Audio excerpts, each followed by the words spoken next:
मेरा नाम ईशा है। मैं काशीपुर में रहती हूँ। मेरी ये कहानी ससुराल में हो रहे मेरे ऊपर जुल्म पर है। ईश्वर ऐसा ससुर किसी को ना दे जैसे मेरे थे। मैं उनकी विधवा बहू थी। वो मुझ पर 5 साल तक जुल्म करते रहे। घर में मौजूद सब लोग मेरे बारे में तरह तरह की बातें कर रहे थे। वह लोग इस बात पर बहस कर रहे थे कि आखिर मेरी विधवा हो जाने के बाद मुझे मायके में रहना चाहिए या ससुराल में। मेरी भाभी नहीं चाहती थी कि मैं उनके घर जाकर हूँ। वो बार बार यही बोले जा रही थी, तेरे भाई की आमदनी बहुत ज़्यादा कम है। तो वह मेरे साथ मेरे 2 बच्चों का बोझ उठाने से कतरा रही थी। मेरा भाई भी किसी न किसी तरह मेरे ससुर से यही बोले जा रहे थे कि आप ईशा को इसी घर में जगह दे दीजिए हमेशा के लिए। आखिर वह भी तो इस घर की बहू है। मेरी माँ बेचारी चुपचाप बैठी माँ सबकी बातें सुन रही थी। शायद वह कुछ बोलने की पोजीशन में नहीं थी। वह भी भाई भाभी की सहार पर जिंदगी गुजार रही थी। मैं चुपचाप सर झुकाकर बैठी थी। ना उनकी बहस में कुछ बोल सकती थी और ना ही उनसे कुछ कह सकती थी कि मुझे आखिर क्या करना है। मेरे पति, जिनका नाम सोनू था, उनके जाने के बाद मैं अकेली पड़ चुकी थी। मेरे साथ साथ मेरे 2 बच्चे भी अकेले हो गए थे। सोनू से मेरी पसंद की शादी तो नहीं हुई थी, लेकिन शादी के बाद हम दोनों एक दूसरे को बेपनाह चाहने लगे थे। और जब हमारे 2 बच्चे इस दुनिया में आ गए तो हमारी ज़िंदगी हर तरह से पूरी हो चुकी थी। ये बच्चे हमारे प्यार की निशानी थे और हमारी ज़िंदगी बहुत अच्छे से गुजर रही थी। ससुराल में मुझे किसी चीज़ की कोई परेशानी नहीं थी। सास तो मेरी पहले से नहीं थी, वह मेरी शादी से पहले ही गुजर चुकी थी। सोनू सिर्फ 2 बहन भाई थे। उनकी एक बहन थी जो शादीशुदा थी। उसका ससुराल हमारे घर से बहुत दूर था, जिसकी वजह से वह सिर्फ साल में एक बार ही आती। घर में सिर्फ मेरे ससुर और मेरे पति और हमारे 2 बच्चे थे। कुछ दिनों से सोनू को ऑफिस की तरह से कुछ परेशानियां आ रही थी, जिसकी वजह से वह बहुत उदास रहने लगे। उनकी कंपनी में बहुत लॉस होता जा रहा था, जिसकी वजह से काफ़ी वर्कर्स को कंपनी से निकाला जा रहा था। सोनू भी उसी से बहुत परेशान थे कि अगर कंपनी ने उन्हें भी निकाल दिया तो वह दूसरी जॉब कैसे ढूंढेंगे, क्योंकि अच्छी कंपनी में नौकरी मिलना आज की डेट पर बहुत मुश्किल बात है। वह दिमागी दबाव का शिकार हो रहे थे। मैं उनको बहुत समझाती और तसल्ली भी देती कि आप फिक्र ना करें, सब कुछ ठीक हो जाएगा, सब ईश्वर पर छोड़ दें। लेकिन वह मुझसे कहते कि यह नौकरी भी मुझसे बहुत जूतियाँ खाने के बाद मिली थी। काफ़ी दिन तक मैं बेरोज़गार की तरह ही फिरता रहा। वह परेशानियों में डूबते चले गए। मुझे इस बारे में बिल्कुल पता नहीं था कि उन्होंने इस परेशानी को अपने दिल दिमाग में उतार लिया है, कि वह दिमागी तौर पर बीमार हो गए। फिर एक दिन कंपनी से बुरी खबर आई, जिसने मेरी दुनिया हमेशा के लिए उजाड़ दी। पता चला कि मेरे पति को भी नौकरी से निकाल दिया गया। उनके साथ के वर्कर्स का कहना था कि सोनू को अचानक दाएं तरफ बहुत तेज दर्द उठा। वह अपने इस दर्द को नज़रअंदाज करके काम करने में व्यस्त थे और फिर पसीने से उनका चेहरा लथपथ हो गया। वह कुर्सी पर बैठे बैठे बेहोश हो गए। फिर हमें बाद में ये पता चला कि सोनू को हार्ट अटैक आया था, जो उनके लिए जानलेवा साबित हुआ। मेरे दोनों बच्चे इतने छोटे थे कि अभी स्कूल भी नहीं जाते थे। छोटा वाला बेटा तो 2.5 साल का था, जबकि बड़ा बेटा 5 साल का था। मुझ पर तो जैसे पहाड़ टूट पड़ा। इतनी बड़ी जिंदगी मेरे आगे मुंह खोले खड़ी थी। मेरे भाई की बातों से जाहिर था कि वह मुझे किसी भी तौर पर अपने पास रखने के लिए तैयार नहीं है। मेरे ससुर ने भी कह दिया कि सोनू के जाने के बाद ईशा का इस घर पर पूरा हक है, वह यहाँ पर रह सकती है। मेरे भाई और भाभी ये बात सुनकर बहुत खुश हुए और मेरे ससुर को कहने लगे कि आप कितने बड़े दिल के हैं जो अपनी बहू और अपने पोतों को इतना ख्याल रख रहे हैं। मेरे ससुर पहले आर्मी में नौकरी करते थे। अपनी रिटायरमेंट के बाद वह आज़ादी की ज़िंदगी गुजार रहे थे। वैसे भी उनकी पेंशन मिलने से वह रकम इतनी थी कि अगर वह अपने साथ किसी 3 आदमियों को भी पाल लेते तो उन्हें कोई फ़र्क ना पड़ता। लेकिन इंतहा दर्जे के कंजूस व्यक्ति थे, क्योंकि अपनी पेंशन सारी वह बैंक में जमा करा देते और हमें एक पाई ना देते। मेरे ससुर नीचे और कमरे में रहते थे। मैं तीनों टाइम का खाना उनके कमरे में पहुंचा देती और चाय वगैरह बनाकर उनके कमरे में दे आती। कभी कभी मैं तंग आकर सोनू से कहती कि हम पिताजी की इतनी सेवा क्यों कर रहे हैं, लेकिन वह अपनी कमाई में से हम पर एक पाई भी खर्च करने को तैयार नहीं होते। तो सोनू ने मुझे समझाते हुए कहा कि आखिर उन्होंने अपनी दौलत का करना क्या है, सब हमारे लिए ही तो है, जमा कर रहे तो करने दो। ये बातें सुनकर मैं खामोश हो जाती और सोचती सोनू सही तो कहते हैं।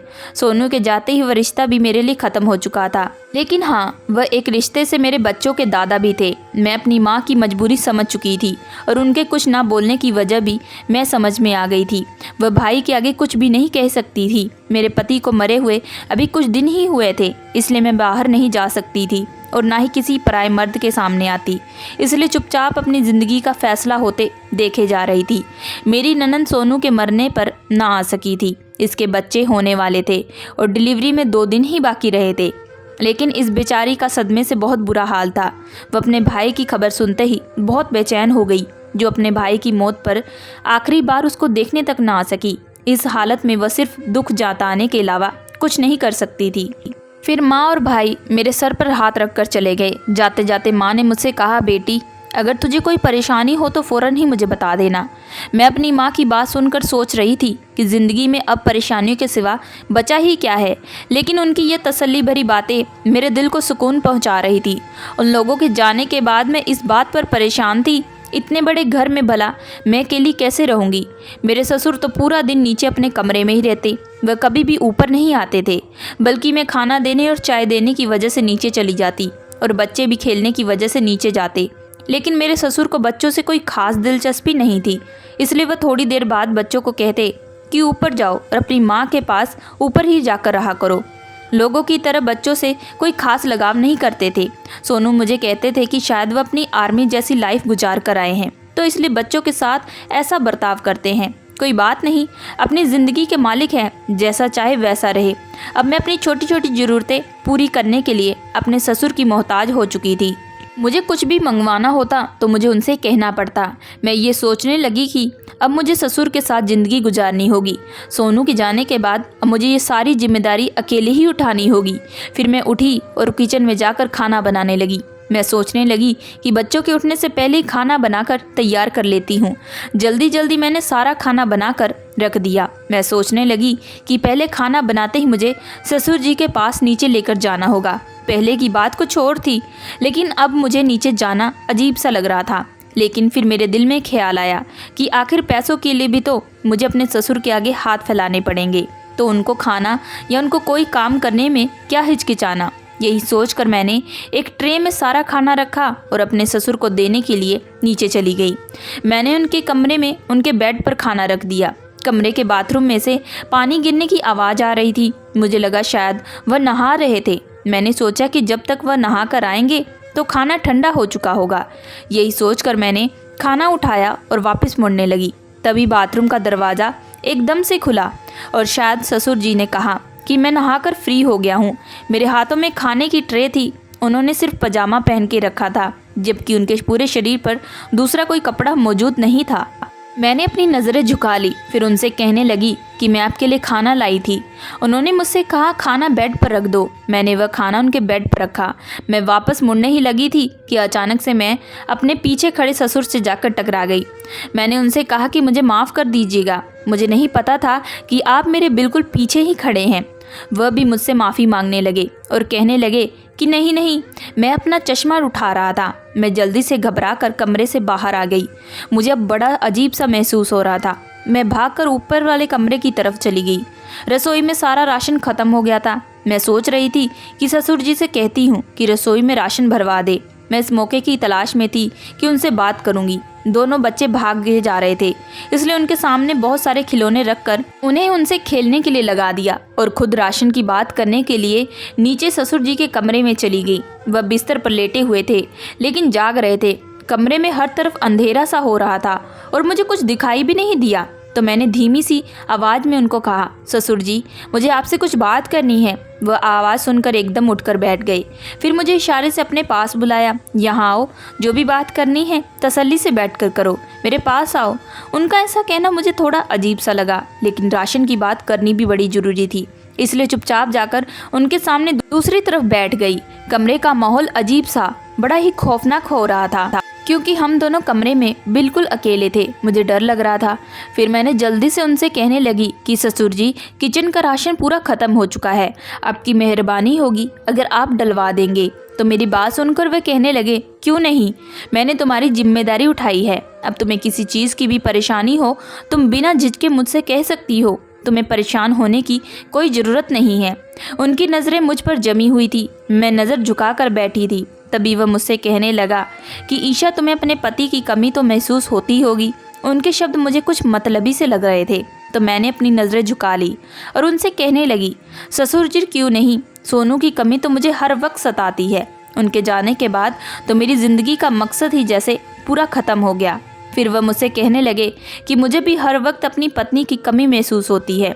उसको मरे हुए कितने साल गुजर गए हैं, लेकिन मेरे दिल में कभी भी दूसरी शादी का ख्याल नहीं आया। हालांकि मुझे पत्नी की काफ़ी ज़रूरत थी।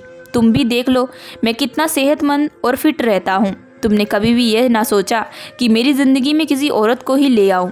वह मेरा ध्यान अपनी ओर खींचने की कोशिश कर रहे थे। तब भी मैं सोचने लगी कि इनकी उम्र ज़्यादा थी, लेकिन वह कहीं से भी बूढ़े नज़र नहीं आते। मैं जल्द से जल्द वहाँ से उठना चाह रही थी, तभी अचानक से उन्होंने मेरे हाथ के ऊपर अपना हाथ रख दिया और मुझसे कहने लगे, तुम किसी भी चीज़ के लिए बिल्कुल परेशान मत होना। तुम्हारी जो भी ख्वाहिश या ज़रूरत हो मुझे आकर बता सकती हो और बिल्कुल परेशान मत होना। मैं तुम्हारी हर तरीके से मदद करूँगा। उनके हाथ मेरे हाथों पर धरे हुए थे और मुझे बड़ा अजीब सा लग रहा था। मैंने धीरे धीरे से हाथ खींचकर पीछे कर लिया और जल्दी से बेड से उठकर खड़ी हो गई। फिर उनसे कहने लगी कि ससुर जी आप जल्दी से राशन जरूर डलवा दीजिएगा। यह कहकर मैं तुरंत वहाँ सीढ़ियों से चढ़ती हुई अपने ऊपर कमरे में चली गई। उनका हाथ मुझे अपने हाथों पर अभी भी महसूस हो रहा था और मुझे बिल्कुल भी अच्छा नहीं लग रहा था। फिर न जाने क्यों मैं आकर वॉशरूम में अपने हाथ साबुन से अच्छे से धोने लगी। सोनू के जाने के बाद अब मेरी ज़िंदगी में कोई ख्वाहिश और कोई हसरत ना बची थी और मैं पूरी ज़िंदगी उनके नाम पर गुजारना चाहती थी। दूसरे दिन ससुर जी ने ढेरों राशन लाकर किचन में भरवा दिए। बेशक पैसों की तो उनके पास कोई कमी ना थी।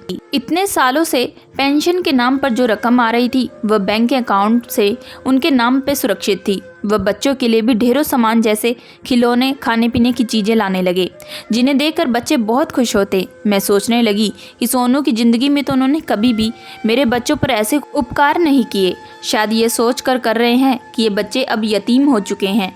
मैंने सारा राशन किचन में सेट कर दिया। एक दिन खाना खाकर दोपहर के टाइम दोनों बच्चों के सोने के बाद मैं नहाने की सोचकर बाथरूम में चली गई। जैसे ही नहाकर बाहर आई तो ससुर जी मेरे कमरे में खड़े थे। उन्हें देखकर अचानक मैं दंग रह गई। मेरे पास दुपट्टा भी नहीं था, मैं गीले बाल भी खुले हुए थे। उनसे पानी टपक टपक कर मेरे सारे कपड़ों को गीला कर चुका था। उन्हें ऐसे अपने सामने देखकर मैं शर्म से पूरी पानी पानी हो रही थी। फिर मैं उनसे कहने लगी कि ससुर जी आपको कोई काम था क्या? आपकी उनकी नज़रें मेरे शरीर से हट नहीं रही थी। उनकी नज़रों से एक अजीब सी प्यास झांक रही थी। वह मुझे बिल्कुल अजीब से महसूस करवा रही थी। तभी वो मुझे देखते देखते ही कहने लगे कि आज मैं बहुत अकेलापन महसूस कर रहा था, इसलिए सोचा कि 2 घड़ी तुम्हारे पास आकर बैठ जाऊं। मैं भी नज़र झुकाकर बोली कि जी ससुर क्यों नहीं, आप ज़रूर मुझसे अपने दिल की बात कर सकते हैं। फिर मैं उनसे कहने लगी कि हम यहाँ बैठकर बातें कर सकते हैं, तो उन्होंने कहा कि नहीं नहीं, यहाँ बात करना सही नहीं रहेगा। अगर हम यहाँ बातें करेंगे तो बच्चे अपनी नींद से जाग जाएंगे। दूसरे कमरे में चलते हैं। मैं उनकी बातें सुनने पर मजबूर थी, क्योंकि मेरा और मेरे बच्चों का सारा खर्चा उन्होंने ही तो उठाना था। इसलिए मैंने अच्छा दुपट्टा ओढ़ा और उनकी बात मानकर दूसरे कमरे में चुपचाप चली गई। दूसरे कमरे में सिर्फ एक ही बेड बचा हुआ था। मैं जैसे ही बेड पर बैठी वह भी मेरे बराबर में आकर बैठ गए और फिर मुझसे कहने लगे कि आज मुझे बहुत ज़्यादा अपनी पत्नी की याद आ रही है। वह जिंदा थी तो उसने कभी मुझे किसी चीज़ की कमी नहीं महसूस होने दी। मैं ये चाहता हूँ कि तुम उसकी कमी को पूरा कर दो। फिर उन्होंने मेरा हाथ थाम लिया और मुझसे कहने लगे, देखो इस शहर में मेरी बड़ी इज्जत है और मकाम है। सब लोग मुझे इज्जत की निगाह से देखते हैं। मैं नहीं चाहता कल को मेरे बारे में कोई यह कहे कि मैंने अपनी जवान बहू को अपने साथ रखा हुआ है। इसलिए तुम घर की बातें किसी के सामने नहीं करोगी और ना ही ज़्यादा यहाँ किसी औरत के मुंह लगाकर उसे घर बुलाओगी। मुझे अपने घर में औरतों का आना जाना बिल्कुल पसंद नहीं। मैं उनकी बातें सुनकर हैरत में थी और उन्होंने अचानक हाथ पकड़ते हुए हैरत में आ गई। मैंने धीरे से अपना हाथ उनके हाथ से छुड़वाया। फिर सर झुकाकर कहने लगी, ससुर जी आप फिक्र ना करें, जैसा आप कहेंगे मैं वैसा करूँगी। यहाँ कोई औरत नहीं आएगी और मैं किसी को भी अपने घर की बात नहीं बताऊँगी। आपने मेरे और मेरे बच्चों की जिम्मेदारी उठाई है, इसलिए मैं आपकी बहुत ही एहसानमंद हूँ। वह मेरे शरीर को प्यासी निगाहों से देखने लगे। मेरा दिल बुरी तरह से धक धक करने लगा, क्योंकि उनकी नज़रें मुझे बिल्कुल भी बदली बदली हुई सी महसूस हो रही। फिर वह धीरे धीरे से खिसक के मेरे करीब आने लगे और मेरी पीठ पर हाथ फेरने लगे। मैं एकदम से उठ गई और कड़क शब्दों में मैंने उनसे कहा कि ससुर जी ये आप क्या कर रहे हैं। मेरे मुंह से उस समय घुटी घुटी सी आवाज़ निकली थी, क्योंकि मुझे ऐसा लग रहा था कि जैसे कुछ मेरे साथ गलत करना चाहते हैं। फिर वह भी उठकर मेरे सामने आ गए और मुझे कहने लगे कि देखो, शुरू शुरू में तुम्हें बहुत अजीब लगेगा, लेकिन धीरे धीरे तुम्हें इस चीज़ की आदत हो जाएगी। वह मुझे क्या समझाना चाह रहे थे अब मैं बिल्कुल समझ चुकी थी, लेकिन मैं फिर भी समझना नहीं चाहती थी। तभी उन्होंने अपने दोनों हाथ मेरे कंधे पर रख दिए।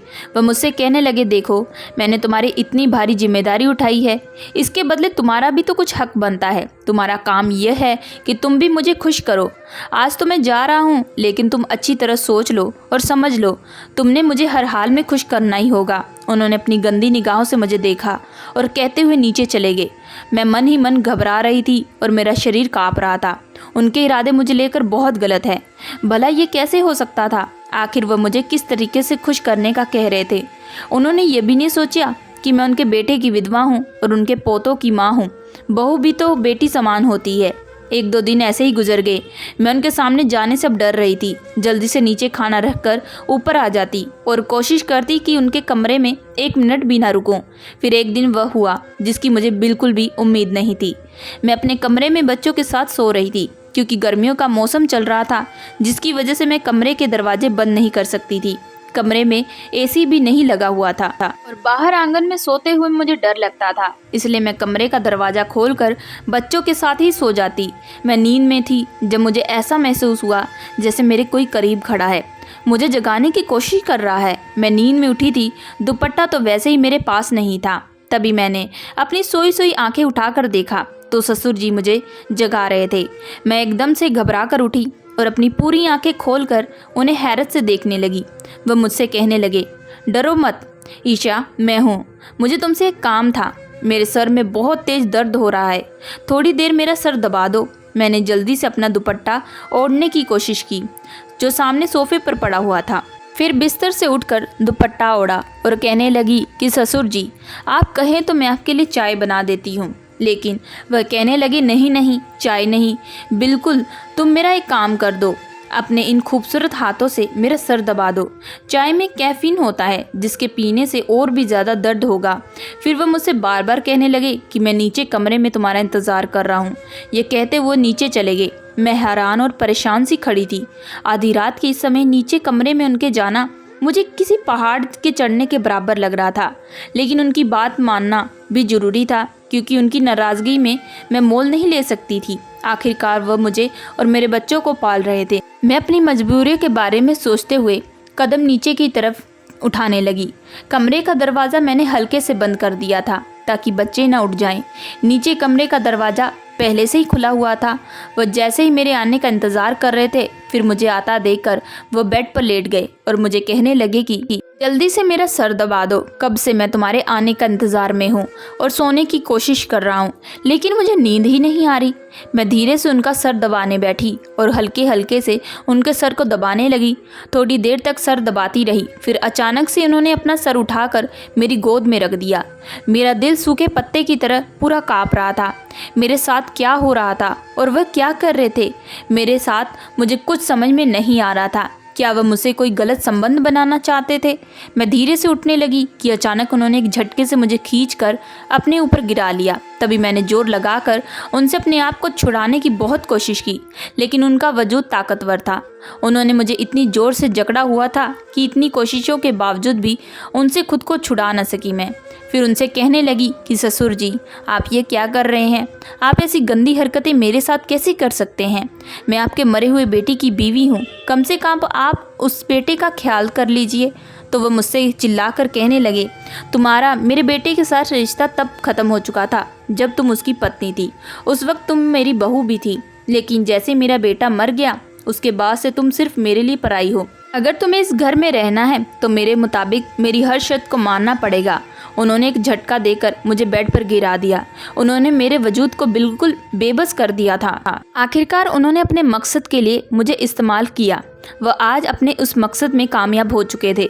मैं बिल्कुल बेबस सी उनके बेड पर गिरी पड़ी थी। जब उनका मुझ पर दिल भर गया तो वो मुझसे कहने लगे कि जाओ जाओ, अब तो तुम ऊपर जाओ, और ख़बरदार तुमने अगर किसी को इसके बारे में बताया। वैसे भी लोगों को पता है कि मैं कितना शरीफ इंसान हूँ। मोहल्ले में मेरी बहुत इज्जत और नाम है।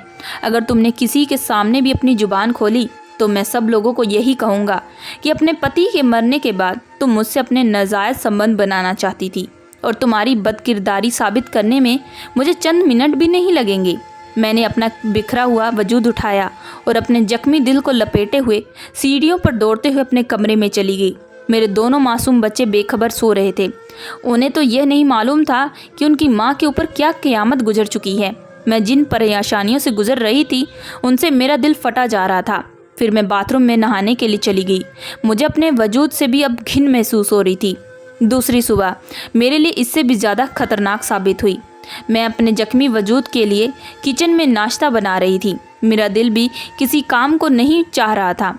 मैं अब नीचे भी जाने से कतराती थी, लेकिन मुझे अपने ससुर को नाश्ता भी देना ही पड़ता था, क्योंकि मुझे अच्छी तरह मालूम हो गया था। लेकिन यही सोचते सोचते वह इतने में ऊपर आ गए और मुझसे किचन में आकर कहने लगे, तुम आज नाश्ता लेकर नीचे क्यों नहीं आई? तो मैंने उनकी बात का कोई जवाब नहीं दिया और चुपचाप ही खड़ी रही। वह धीरे से कहने लगे, देखो, रात को जो कुछ भी है उसको भूल जाओ, अपनी ज़िंदगी इसमें गुजारो और खाओ पियो और ज़िंदगी के मज़े लो। अगर मुझे ऐसे ही खुश करती रहोगी तो मैं भी तुम्हें हमेशा खुश ही रखूँगा। बहुत सारे ऐशो आराम तुम्हें दिलवाऊँगा। मैंने उनकी बात सुनकर गुस्से से अपना मुंह उनकी तरफ से मोड़ लिया। फिर चुपचाप नाश्ता रखकर उनकी ट्रे उनको दे दी। सारा दिन घर में मैं और मेरे ससुर और मेरे बच्चे ही रहते। बाहर का कोई आदमी औरत घर में नहीं आता जाता। अब वह हफ्ते में 1 या 2 बार मेरे साथ यही पाप करने लगते।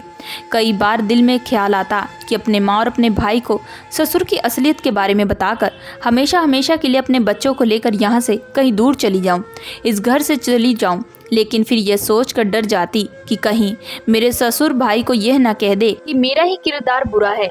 कुछ दिन यूं ही गुजरते गए और मैं हर रोज़ उस गंदे माहौल में घुटती रही। दिन प्रतिदिन मेरे लिए एक सज़ा की तरह हो गया था। उन्होंने मेरे बच्चों को शहर के सबसे मशहूर स्कूल में एडमिशन भी करवा दिया।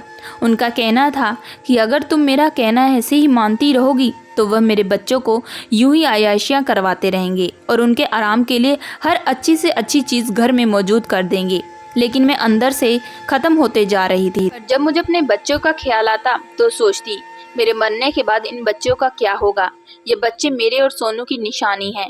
एक दिन वही हुआ जिसकी मुझे आशा नहीं थी। एक दिन जब बच्चे स्कूल गए तो मेरे ससुर मुझे कमरे में बुला रहे थे। मेरा दिल चाह रहा था कि आज मैं किचन में रखा चाकू उठाकर उनका खून कर दूं। 5 सालों से मैं ये सज़ा भुगत रही थी। अब मेरी बर्दाश्त की हद हो चुकी थी। वह मुझे खींच कर अपने कमरे में ले जा रहे थे। गलती से शायद उन्होंने अपने घर का दरवाज़ा खुला छोड़ दिया। वो मुझे ऐसे ही खींच रहे थे जैसे मैं कोई इंसान नहीं हूँ। लेकिन अचानक से कब मेरी ननद कमरे में आ गई, कुछ पता ही ना चला। वो अपनी आंखों से अपने पिता को मेरे साथ जोर जबरदस्ती करते हुए देख चुकी थी। उसकी आंखों में अपने पिता के लिए सख्त नफरत थी। मैं जोर जोर से रो रही थी और कह रही थी कि मुझे छोड़ दीजिए, और गिड़गिड़ाते हुए उनके आगे हाथ पैर जोड़ रही थी कि ससुर जी भगवान के लिए बस करे और मुझे जाने दीजिए। मेरी ननद ये सारा वाक्य अपनी आंखों से देख रही थी। वो अपने पिता के पास आई और कहने लगी कि मैं सोचती थी मेरे पिता कितने बड़े दिल के आदमी हैं, जिन्होंने अपने बेटे के मरने के बाद अपनी विधवा बहू और उसके बच्चों की जिम्मेदारी अपने सर पर उठा ली है। लेकिन मैं ये नहीं जानती थी कि आप इतने घिनौने व्यक्ति हैं जो अपनी बहू से अपनी हवस पूरी कर रहे हैं, और सोनू भाई की पत्नी को आपने अपनी हवस पूरी करने के मतलब से ही इस घर में जगह दी। काश आपने भाभी को गलत नज़रों से देखने की बजाय एक बेटी की नज़र से देखा होता। पिताजी, मुझे आपसे ये उम्मीद नहीं थी कि आप इतना गिर जाएंगे। अब मैं आपसे कहती हूँ कि आज से मेरा और आपका कोई रिश्ता नहीं, और मेरे बाप मेरे लिए मर गया, और आप भी भूल जाना कि आपकी कोई बेटी थी, क्योंकि जो शख्स दूसरों की बेटी को बर्बाद करके रख दे वह शख्स इंसान नहीं बल्कि हैवान होता है। मेरी ननद रोती हुई वहाँ से चली गई और ससुर जी चुपचाप उसकी बातें सुन रहे थे, जिनको अभी तक उस रिश्ते का एहसास नहीं हुआ। फिर एक दिन पता चला कि वे अपना सब कुछ छोड़ छाड़ कर कहीं चले गए। किसी को उनके बारे में कुछ पता ना चल सका आखिर वह कहाँ गए। लेकिन उनके कमरे में एक कागज़ जरूर था जिस पर वसीयत बनी हुई थी। वह अपना सब कुछ मेरे नाम और मेरे बच्चों के नाम कर गए। शायद उन्हें अब अपनी गलती का एहसास हो गया था, इसलिए उन्होंने अपनी सारी जायदाद मेरे और मेरे बच्चों के नाम कर दी। जैसा मेरे साथ हुआ ऐसा किसी की पत्नी के साथ नहीं होना चाहिए। मैं दुआ करती हूँ कि हर विधवा औरत को अच्छी ज़िंदगी मिले और इज़्ज़त भी मिले। दोस्तों, मैं आशा करती हूँ कि आप लोगों को ये कहानी पसंद आई होगी। अगर आप लोगों को ये कहानी पसंद आई है तो प्लीज़ हमारे चैनल को लाइक एंड सब्सक्राइब ज़रूर करिएगा एंड बेल आइकन का बटन ज़रूर दबाइएगा।